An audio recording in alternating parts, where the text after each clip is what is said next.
Welcome to Multifamily Grit, where we bring in the experts to share their stories of the celebrations and struggles in one of the most important industries in the U.S., multifamily property management. I am joined today by Barry Slaymaker, President and CFO at ATC Development, a vertically integrated firm focused on building, owning, and managing assets with a focus on sustained success as a deliberate outcome of a long-term vision. Barry is a seasoned leader in the real estate, construction, and development arenas who has worn many hats, ranging from sales and operations management to serving as a CFO of a startup. But no matter what title he holds, Barry brings a dynamic and entrepreneurial mindset to every challenge. He holds an MBA with honors from Emory, a bachelor's in business management from Colorado State University, and an associate degree in construction management. Barry is extremely passionate about real estate because of its ability to bring data and people to the forefront of creating success. And today we will explore Barry's focus on culture, the importance of building relationships, making an impact, and how we can all help people find their destiny. Before we get started, we are sponsored today by the only core property management operating system built with an emphasis for affordable operators and owners. Fortress revolutionizes affordable management with features focused on automating housing assistance charges and payments to keep ledgers clean and accurate, centralizing file reviews and document storage through Fortress and AWS, and a free in-system smart waitlist to ensure your property stays in compliance. And don't forget, if you like what you hear today, please like, subscribe, and share with someone you think would enjoy this episode. So, Barry, thank you so much for being here today with me. Kerri, thank you so much for having me. I'm excited about our conversation. Yeah, me too. And you and I have talked about this a little bit, but you and I have had such similar journeys, professionally speaking. And so before we dig in, I'd love for you to share with our listeners how you actually got your start in the industry. Well, it's a very classic journey, right? I started in construction. I was a superintendent. My first job was digging ditches and putting erosion controlled silt fence out. So that's where most people start multifamily, right? And then spent some time doing that. I've kind of worked in the construction industry, and after grad school, went into the investment management, kind of property management side, with a lot of different assets. I mean, we had everything from single wide trailers to Class A office building. Oh, wow. And then in 2020, I moved here to ATC Development, and we have a focus almost exclusively on multifamily. And so kind of focusing on that asset class since 2020. Yeah. Okay, great. The part that I found so similar between us is like the transition from numbers to people. So tell me a little bit about that for you. Yeah, no, it's interesting because it's one of several transitions I've had. I guess I'll kind of start with that. Obviously, when I Yeah. was in construction, it was more on I focused on the physical asset of Okay. building, Oh, yeah. but there's always been a numerical component of that, and if you've been on construction sites, nothing gets done without motivating the people. Yeah. So I never really thought about it, but I lived in that world early in my career. And then as I moved into more of a finance and accounting role, obviously it's very numbers focused. And I spent a lot of time trying to manage by numbers. And I've been really fortunate to have some great mentors and great leaders I've worked alongside. And through osmosis, you discover that it's far more effective to blend these two together, and Yep. that obviously people are super important, but Yeah. there was really there was an inflection point, honestly, just a few years ago for me, where it was uh, it's so much more important to focus on the people, and the numbers follow, Yeah. right? And that's just a very big change for me. I mean, my happy place, 10 years ago, my happy place was locked in a room by myself with a spreadsheet or an accounting program open, and I could work all day and I'd love it. And I'd go home and I'd be inspired at the end of the day by the work I'd gotten done. Yep. And now, if I don't spend time with people every day, having conversations, hearing about their days, hearing about their world, understanding the business through the lens of the people that touch our customers and our assets on a daily basis, I feel like I've failed. And I can't, I really can't point to what caused that other than just seeing how successful people were in doing that and how much better leaders they were by being people first and culture first. Yeah, I couldn't agree more. And I love the way you described it as learning it through osmosis. I look back in my career and I think that there were a lot of years where even today, I am not the easiest leader to work for. There's no getting around that. But early on in my career, I was unnecessarily difficult because I was too focused on the numbers and I didn't draw that correlation. But I agree with you. There's nothing that I can look back on in my career and be like, oh, that's where the switch flipped. Like, there's just over time, as I grew as a leader, I started to learn that the more I engaged with and understood and motivated the people, the better the numbers became without me having this hyper Mm. focus on the numbers. And then I think once you surround yourself with the right people who are so motivated and passionate and you have them in the right places, then you can start actually using the data to really create change by, measuring your KPIs and determining the processes that impact those and really focusing on that. So, yeah, I love it. Yeah, and that's a great point. And so I will say, and I have to take an opportunity to the person that probably helped me the most in this process of being more people focused was not from my professional world at all. It was my wife, Sarah, because Okay. she has always been such a people person and understands people, and it has not ever been who I've been until the last few years. And she knew this was something I really wanted to work on. And she's been such a help in that because it's not a journey you can take on without some help to Yeah. make these sort of changes and to have this different perspective. So she's been huge in that. Oh, I love that so much. So Sarah, what does she do? Yeah. So she stays at home with Okay. less with our daughters. Now our daughters are now one's in high school and one's about to be in high school, so less Yeah. at home. But she's committed and sacrificed for the last 20 years to Yeah. be at home, so I could do what I do. Yeah. And but not a thing I've ever been able to do I could have done without her by my side. So Yeah. I've been so fortunate. She's incredible, and she knows where I struggle, as spouses typically do, and Yeah. she's been such a help for me Yeah. as I've tried to become a better leader. Oh, I love that. Well, speaking of her, managing life while you're working, intense hours, as I know, and also traveling, you're actually at a community today, right now. I am right. I mean, Yeah. one of our model units at a Love property it. we have here at downtown Augusta. So this is one that we have in lease up right now, and Yeah.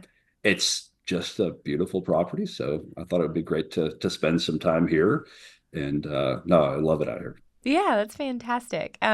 So before we move on, actually, because I'm so intrigued with people who inherently understand m- motivating people and like the intrinsic value of humans. Where do you think Sarah got that from? As you mentioned, she's always had that focus. Where do You you know, think she? Yeah. that's a great question. It's I think she's just always had a sense for people since she was a little girl. Yeah. And the stories that I hear, just understanding because it became such an important part. She had to learn people very quickly Okay. because her dad was a Methodist minister and they moved around a lot, although they didn't always move far. She went to I can't remember 13 different schools, something to that end, coming through school. So it was always she was forced into having to understand and make connections very quickly with people, or she would just be alone. Yeah. And so just through the environment she was kind of forced into, I think it was something that just had to become natural for her, and it's carried on. Thankfully, we haven't moved quite that much Yeah. since we've been together, but a few times, and I think that's really what drove that. But I mean, she had that skill. I mean, she was born with that skill. There's no doubt. Yeah. Oh, I love that story. That actually reminds me so much of my late grandmother. Her family moved around a ton when she was young, and then my grandma became that like central force of our family, where she like brought everyone together, and she just understood all of our emotions and our challenges and our struggles and how to bring us together in such a great way. So very, very similar. That's interesting. Well, so speaking of the property that you're on right now, and the lease ups and creating success for properties, and that you and I actually had a conversation where we chatted about a few of the different mission statements at ATC, and we've also chatted about your theory on X and Y organizations and how you utilize EOS and traction and those sorts of things. So I'd love to talk about that. Like, what are you doing today to create success for ATC? Right. So we had a little bit of a strategic shift about a year ago, Okay. and economic factors, we've slowed down development because we've been a Yeah. development construction company. And so the property I'm on is actually the last one that we have delivered. And Okay. we're in a bit of a pause right now and focusing on our operations. Mm. And Yeah. you can't focus on operations without focusing on the people that make up operations, Yeah. right? You know this from our industry. We're people intensive on site. Yeah. Our property managers and maintenance, and we have separate painters. We have a lot of folks on site and focusing on how do we make their world more efficient and effective. And so we've Mm-hmm. been spending a lot of time on that. Um, and we've been exploring different AI opportunities to enhance their work, but it's really, I mean, we can do everything in the world to try to make their job more efficient, but none of it matters if we can't make them love their job and love Yeah. what they do, uh, and love the people they do it with and the company they do it alongside.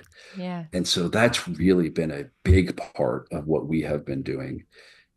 Which is very, very difficult to do if you try to set out to, I'm going to do A, B, and C to get there. But, organically building an organization that people love.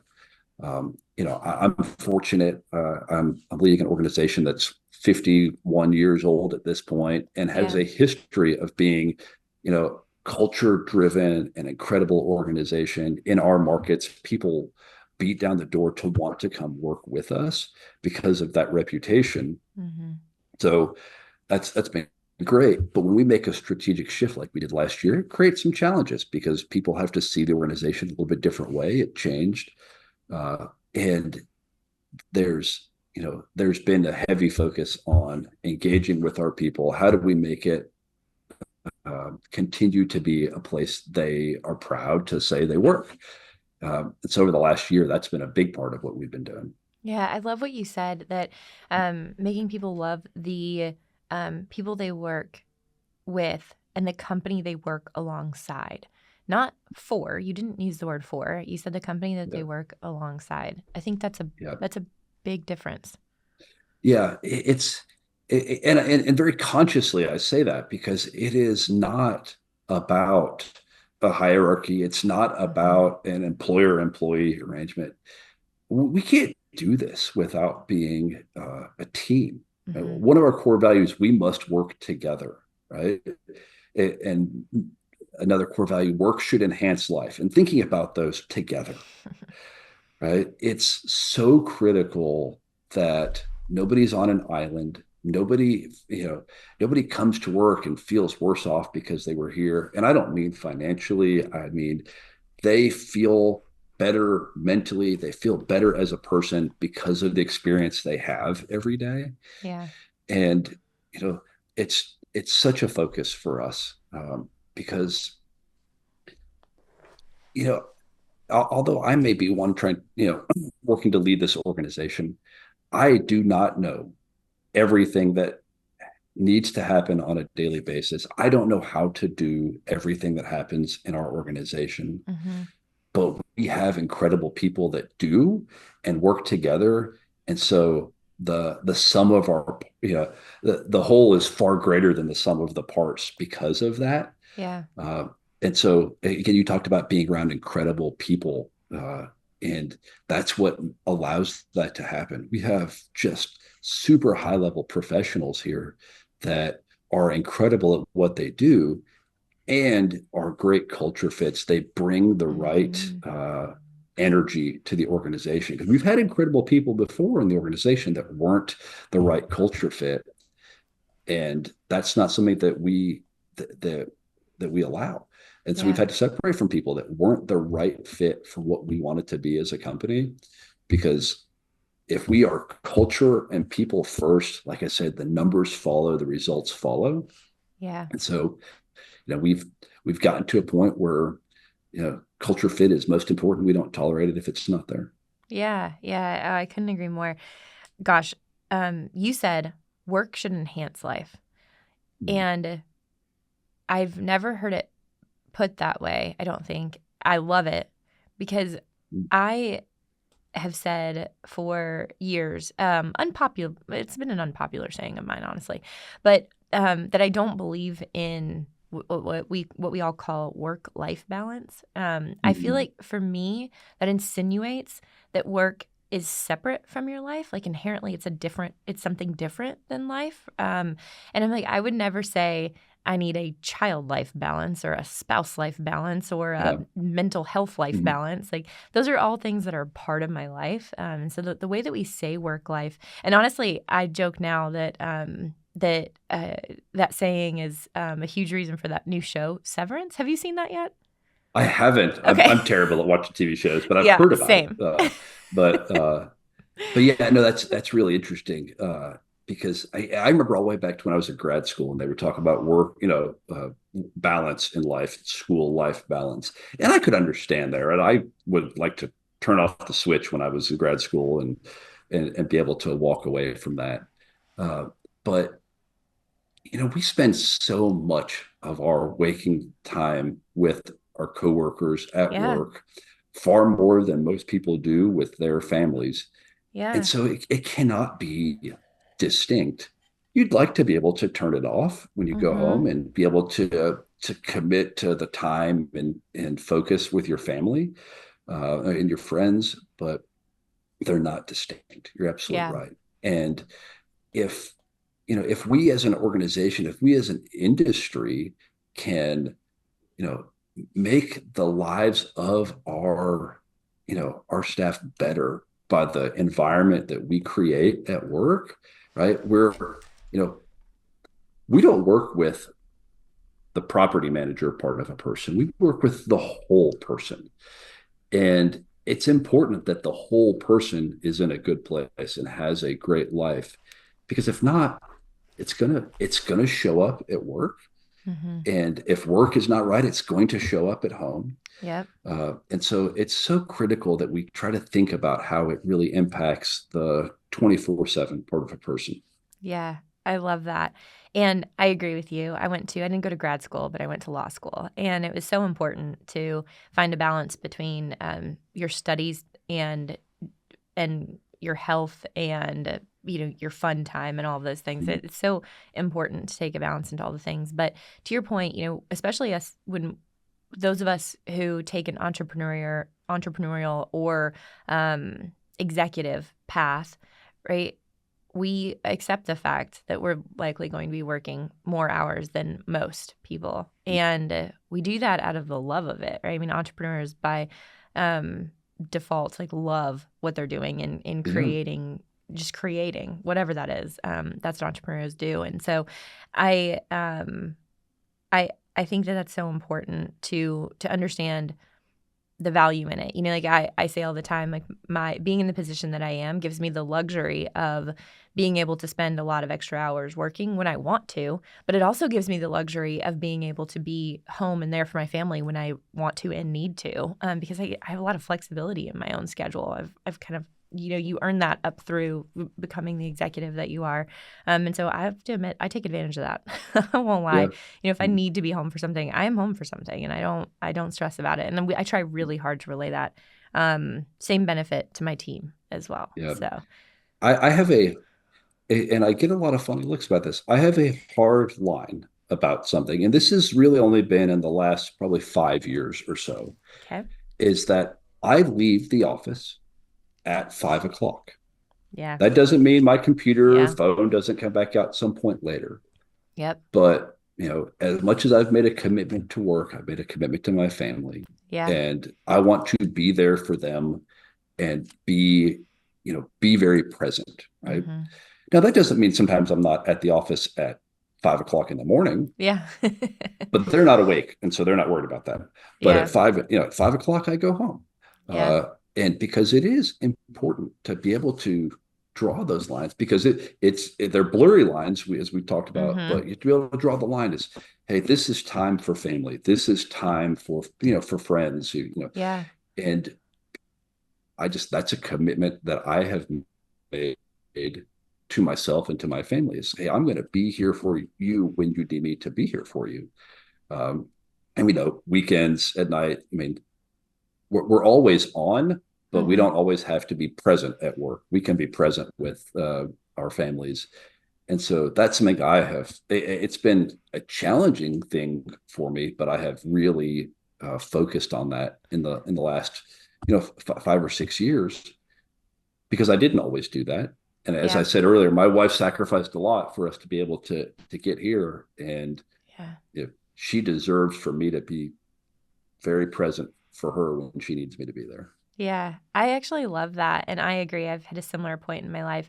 And a part of it has come from I'm pretty studious still, and I read a lot. And I read a book by Daniel Pink, a book called Drive. Mm-hmm. And it actually, among many things, it's a very data driven book, which I love, but among many things, it performed a lot of studies around how many hours we work and versus how productive we are during those hours. And what's really interesting is that he found that people, when given a more objective time box to work in. So like for example, you take a company that normally works 5 days a week and you cut that down to 4 days a week, you don't even have to increase the number of hours they work per day. So the total number of hours per week. If you just go from 5 days to 4 days, people find a way to actually get the work done in 4 days rather than 5 days. So it's like if you create the box in your mind or physically, then you actually start to become much more productive and efficient during those hours. So there's been so many studies that have talked about the hours over 40. It's actually the study starts at like 35, but the hours over 35 hours per week of work become diminishing returns because our minds can only handle X number of deep focus hours per at a time. And so like what we're actually accomplishing in that 50th or 55th hour of work during a week is really not what it's made out to be. Yeah, it's fascinating. So we could be a case study for this. So January 1st, 2024, we rolled out a new program at ATC we called Family Fridays. So we Oh, closed at noon on Friday every week. love it. Do you know how much productivity fell off? Zero, Yep. right? But I've had conversations with our staff. It is the most valuable benefit we have, Yeah. right? For some people use it. It's just a mental break that I can spend time, or I can have my appointments. I can do things. I have some space for myself. If you have children that are in school, you leave at noon. Hey, I've got a few hours before the kids are home. I've got some me time. Yeah. And so super, super powerful. But yeah, nothing dropped off. We didn't add hours on other days. It was a little bit of adjustment, but our teams are doing better than ever uh, in 36 hours a week compared Yeah. to 40. So Oh my gosh. uh, Barry, I did not know that. I love yeah. hearing that. That is such a great case study for what I was mentioning. Like I said, that book's fantastic for anyone out there who is interested in this philosophy of creating even more success through less hours. Yeah. So I highly recommend it. I, Um, uh, I, I, I, yeah. I flip on that. So, I mean, and you may have read the book, The 5 a.m. Club. A lot of people have read that, right? Yeah. So I would adjust that to call it the 5 p.m. Club is leave at 5 p.m., go live your life, right? I Do your love it. work and give yourself space, both, in the morning, but also give yourself space in the evening, because none of us can be effective without resetting. Yeah. Not a bit. Agreed. Oh, I love that so much. I'm actually a huge fan of the 5 a.m. club. I've read it Yeah. and recommended it. But I'm a morning person. So, those, like you said, that 5 a.m. work time, whatever work it is, whether it's like Yeah. professional work or work on my health, or I meditate 20 minutes every single day. Mm. So whatever you're using that time for, but just that space alone with yourself, with before everyone else wakes up and starts moving, is so valuable, and you can just get so much accomplished for yourself if you Yeah. want to. But I love the idea of the 5 p.m. club too. Yeah. I love it. So that's a great idea for a Mm. book. You mentioned something. You said something earlier that you are making lives better by the environment you create. We spend so much of our time at work with our coworkers working that it's almost the company or the employer's job to do what they can to make life better for those team members by the environment we create. Now, I was going to ask you what you guys do to create, what sort of environment you create, and you already shared one with me, the Friday close Mm. at noon, which is Yeah. fantastic. Are there any other things that you're doing specifically? Well, not as an official policy, but I'll talk about some of the things we just do as leaders, and I think it's good leadership for anybody. Is well, it first starts with actually caring about our people, Yeah. and not just caring about the work they're doing, but caring about them. Mm-hmm. So infrequently, when I'm on site meeting with our teams, am I asking about, hey, what's happening on the property? Yeah. Hey, tell me about how your son's doing. How's this, how's the softball season going? Hey, I heard your son was in a home run derby. How'd that go? Right? Care about the people, Yeah. model that. They will undoubtedly care about their other kind of closer teammates. And you now have, kind of planted the seeds of building a tribe for these people that they know actually are a support system and care about them. Yeah. So for me, that's huge. Success is measured in how many things do I know about my staff that I don't need to know to get my job done, Yeah. right? Yeah. And that's to me, that's hugely important. Um, so another thing that we've started thinking about how to do this well. We're not a huge organization, so some things are a little bit more of a challenge to take on. But I'm fascinated by a program that I'll say it was started at Google. It's called the Google Blue Dot program, and it's really just identifying. I mean, I'll simplify it to identifying, finding a safe space for somebody to talk to somebody about mental health, Yep. uh, and giving those kind of blue dot people the tools and the training they would need to be able to be honestly just a good listener that's not judging, that's just there to really emphasize that somebody has a support system. Mm-hmm. And I really want to kind of step further into that arena as an organization because, and this is something that you and I've talked about, the mental health is a real thing that not just our site teams, everybody is dealing with. It's less taboo to actually talk about that Mm-hmm. now. Mm-hmm. It's always been something that's out there, but generationally, we're just more willing to have these conversations. Uh, and I mean, it can be a real problem. I mean, what some of our site teams and multifamily deal with on a daily basis. It's incredible. I mean, they have the patience of Job. I Mm-hmm. cannot believe how professional our folks are when it comes to Yeah. this, but it has to wear on you. Yeah. And so you have to have an outlet. Again, these are just the things that impact them from their work. Yeah. You know, life around us, I mean, for so many people is challenging, and it has become such a a positive thing to talk about, but it's still not everybody's comfortable talking about it or even being the one talked to. Mm-hmm. And the key for me is I want us, I think we have a responsibility to our people to be a safe space, right? Yeah. Without judgment, to be able to let them see that we are on their side Mm-hmm. And again, this is part of enhancing the overall, their overall life. The 24/7 person is, if you don't have a tribe personally, let us be your tribe. Let us be your support system, uh, because everybody deserves that. Yeah. I love that so much. And you brought up the difficulties of being a property manager on site.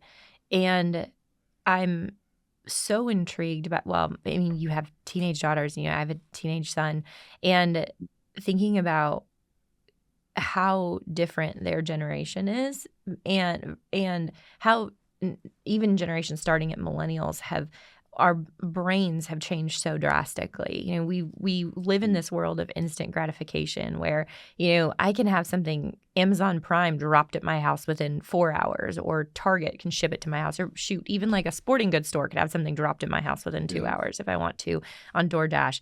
So we live in this world of like instant gratification combined with, which creates a lack of patience across the board, combined with this world of social media where we almost see our interaction with others from behind a screen, which allows us to then say and do things that we would never otherwise say and do, right? I actually don't use social media myself, but I see myself actually do this thing.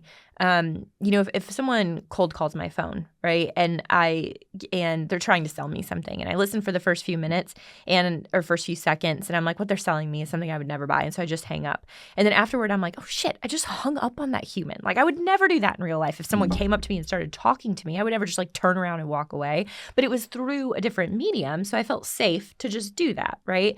And so I think that because social media has become such a large part of so many people's lives, that now that they've almost started to relay that medium as just the way they engage with humans. So we're just not as kind anymore. We're just not as kind. We're not as considerate, right? It's just like me hanging up on the telemarketer. Like, we're just not kind, and we're not patient. So like, you combine those two things, and then you imagine somebody running a property, dealing with 200 people, 300 people in their homes, and whether or not they're happy with their homes, and how difficult and wearing and trying that can be to still be a patient and kind human in a world of impatient and unkind humans. And it's really hard. And then you also have to factor in then trying to be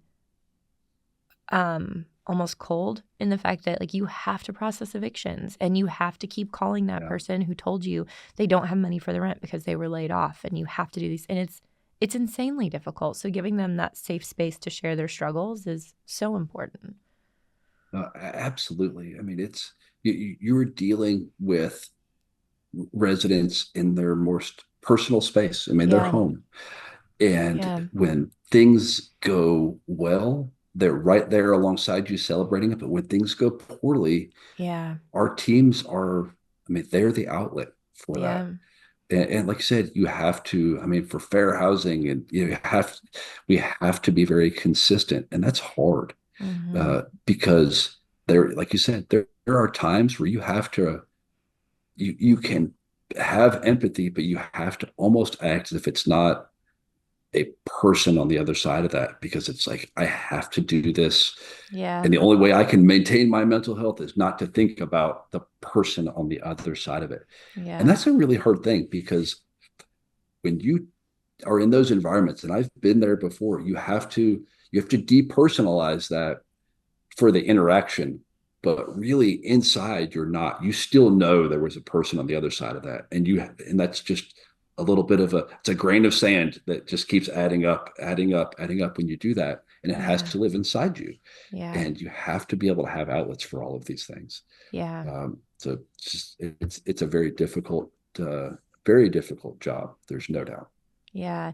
And I love that you said earlier that the training for this Blue Dot program is essentially just being a good listener. They're not therapists. They're not psychologists. Like, they're not professionally or medically trained. They're just trained to just listen, which I think as humans is something that we struggle with. We hear to respond. We're not listening just to listen.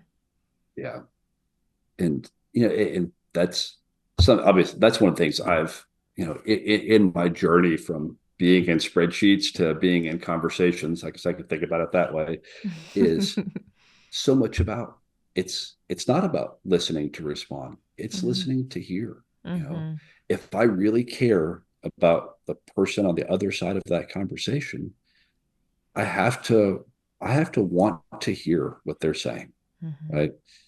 And if I need to respond, it will either happen organically from there, but it starts with really caring so that you will listen.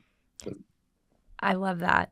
You mentioned to me actually a mentor that you worked with, and you shared with me the most important thing you walked away with from those sessions, and I'd love for you to share that here. yeah, no, it was, and I'll share his name. I actually just had a conversation with him the other day. So, Brian Macon in Dalton, Georgia. And when I would have conversations with Brian, it was as if I was the only person in the world to him in that moment. Yeah. And I never felt better in a professional sense than when I was talking to Brian, because I felt like he really cared about me. Yeah. And I may have shared this with you, but one of my professional goals for my career is at least one time for somebody to feel that way when I'm talking to them. Yeah. If I can do that, I have had a successful career because I can pass that on to somebody else.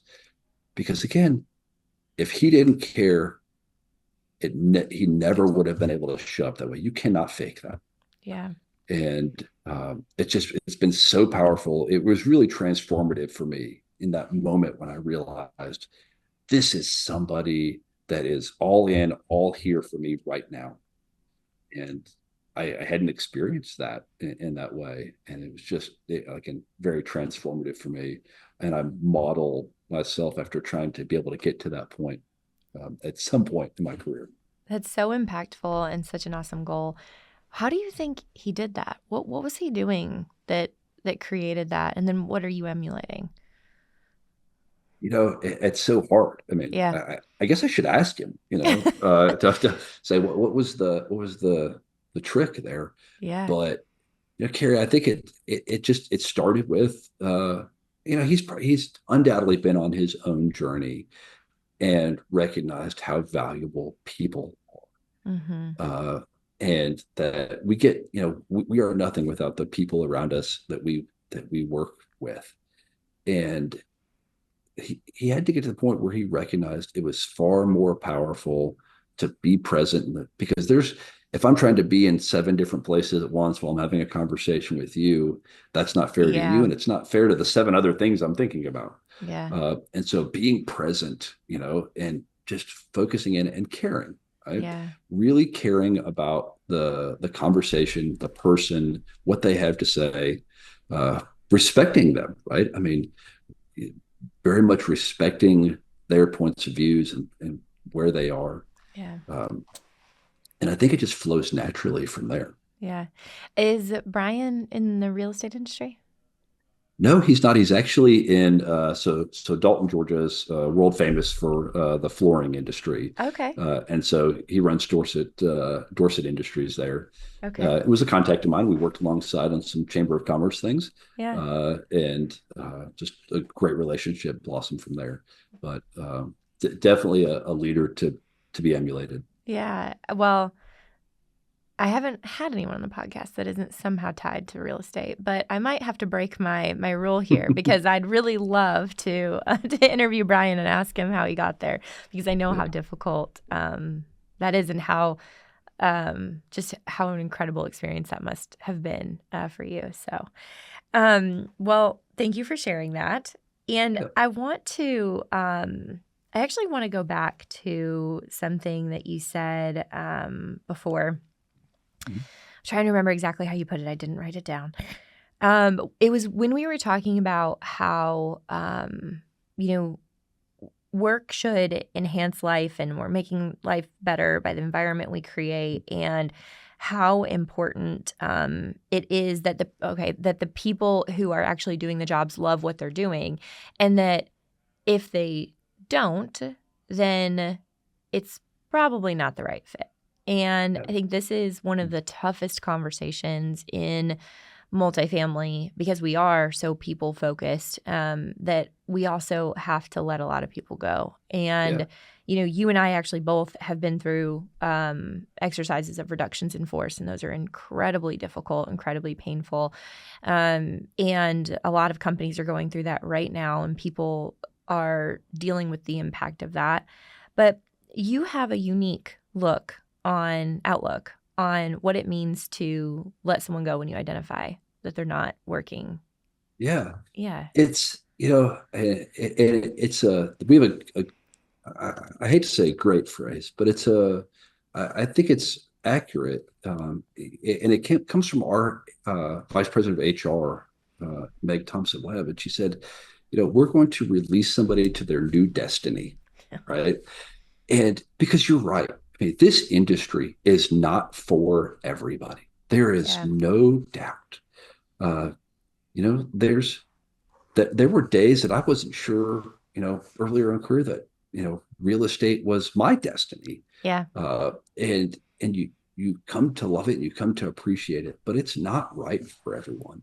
And the very last thing that I want for someone is for them to be working on something they don't love, Yep. right? And in an industry that isn't right for them. Yeah. Because whether they are still working with ATC or of ATC alumni, I still want their work to be enhancing their life, whether it's with us or with somebody else. Yeah. And so while it can be painful in the moment, and it definitely is on my side, and it's far better for somebody to be given an opportunity to find what they love than to struggle in something that's not quite right for them.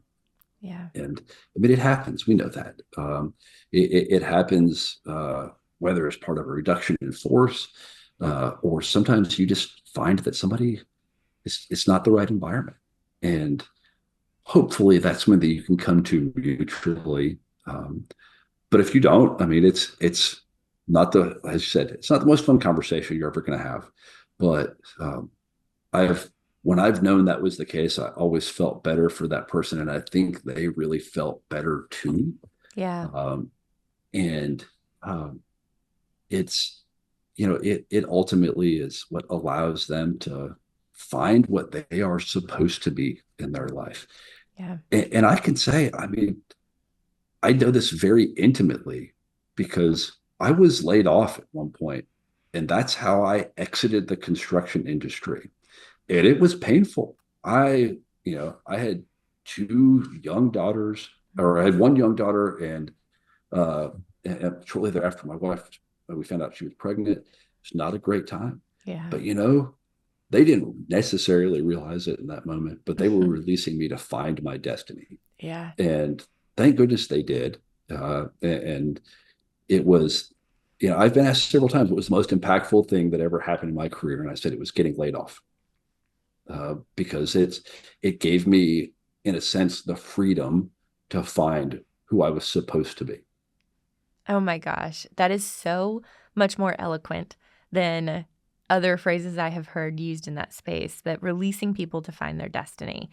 It's beautiful. And in fact, when I was running Elmington Property Management, we implemented one of our core values, which was actually move people along. And so we removed that, terminating and firing, and instead we embraced this concept of moving people along to their next opportunity, because this one wasn't right for them, and that could have been us, it could have been them.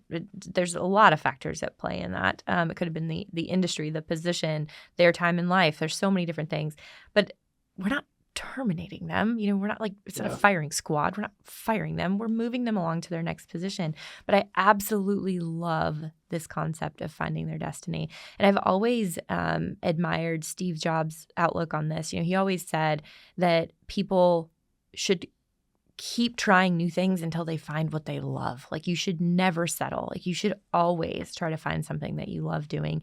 And I think too often, this actually comes a little bit full circle to the very first thing we talked about. Too often people just see work as outside of their life. so they don't have to enjoy it. They just, Yeah. it's like severance. Like your brain just shuts off from your life. You stop living and you start working. Yeah.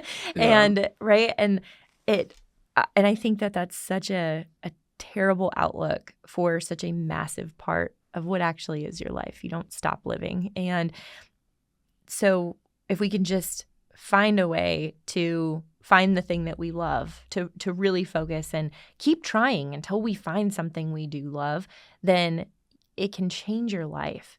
And we as leaders have that responsibility to help people see that and to give them that opportunity to find their destiny. No, find what you love and find the place that you love the people you're doing it with.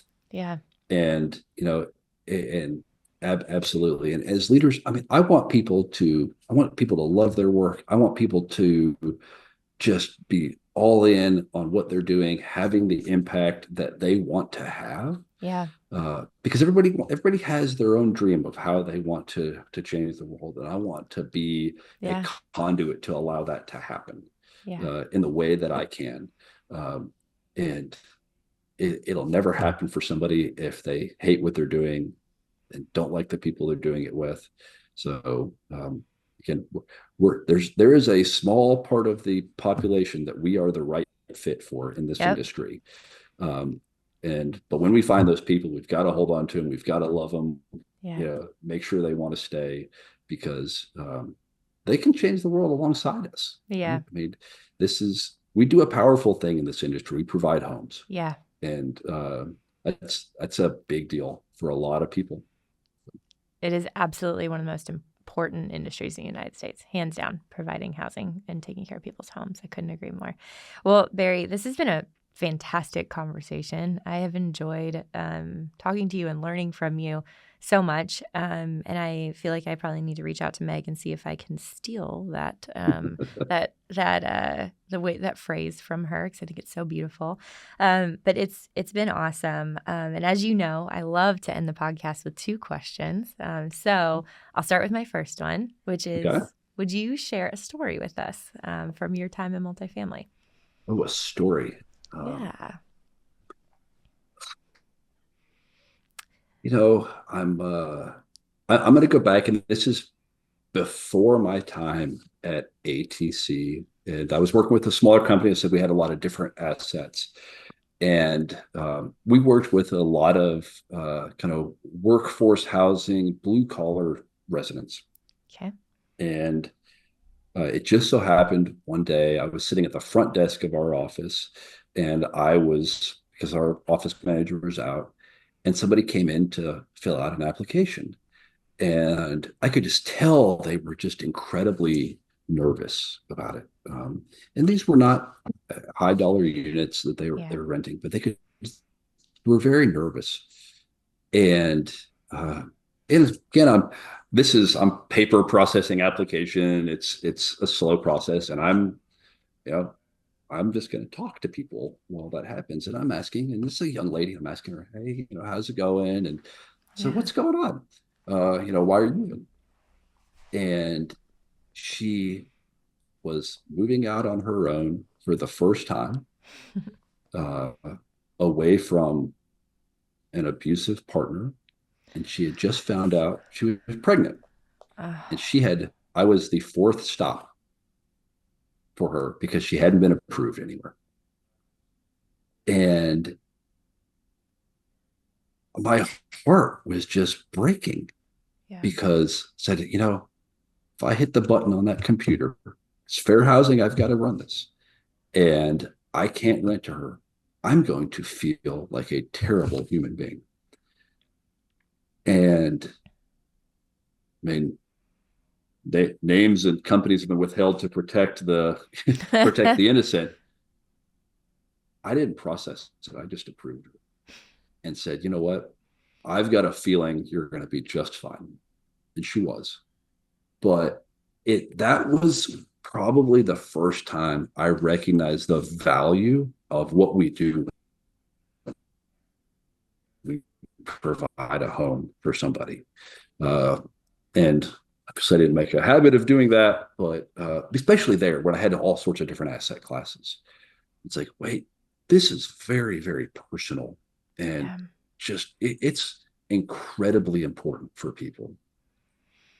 And she stayed with us for, I think, almost 4 years before she moved on, and I think went and bought a house. And it was one of those things that just echoes for me how important it is to do what we do. Yeah. I love it. And sometimes how important it is to bend the rules a little bit. So I love it.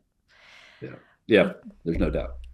thank you so much for sharing that story, Barry, and protecting the innocent. Um, and then my last question is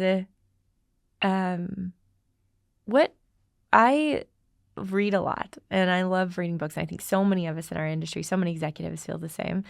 And I love to share book recommendations with our audience from experts like you. So, do you have a book recommendation for us? Goodness, there's a lot of great ones. So can I bend the rules a little bit and give you a Absolutely. couple? Absolutely. All right. I love it. So I'm rereading one right now, Influence by Robert Cialdini. It's a Okay. psychology book that I think I do with multifamily. Yeah. Uh, so I've it's never just read it. great, and just thinking about the way we think and interact. It's a great book. Uh, Unreasonable Hospitality, Danny Meyer, One of my great favorite book, books of all right? time. And if you can't find parallels to what we do, you're not paying attention. I mean, Yeah. we are a hospitality business. 100%. Uh, and again, another one that's kind of similar to Influence, but I think Chris Voss, Never Split the Difference, right? Yeah. It's Yeah. about how we think and how our emotions work. Yeah. Negotiation is a petri dish for human interaction, and Yeah. so it's great to read and understand how people think, Yeah. right?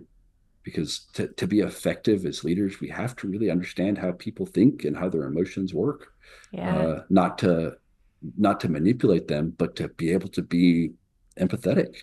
Yeah. So those are three of probably 100 I could give, but those are three great books. Yes, such great books. And I will say, Chris Voss's book is also so entertaining because he intermingles it with actual stories from being Yes. an FBI negotiator, so Mhm. hostage negotiator. So it's a phenomenal read. Absolutely incredible book. Well, thank you for those, Barry. I have read two. I have not read Influence, so that is going on my reading list today. So I really appreciate that, sharing that wisdom with our audience. And Absolutely. honestly, Barry, this is such a great conversation. But the way that you and ATC are looking at the world of multifamily and how you're creating success with people is just, it's really enlightening, honestly. Most operators I talk with today are speaking more about process and technology, and your take on this and the family Fridays and just the way that you're approaching the business. I have so much respect for, and this was just a phenomenal conversation. So thank you so much for being here and Absolutely. for sharing your take on the industry with our audience. Well, thank you for having me. I've enjoyed the conversation. Yes, same.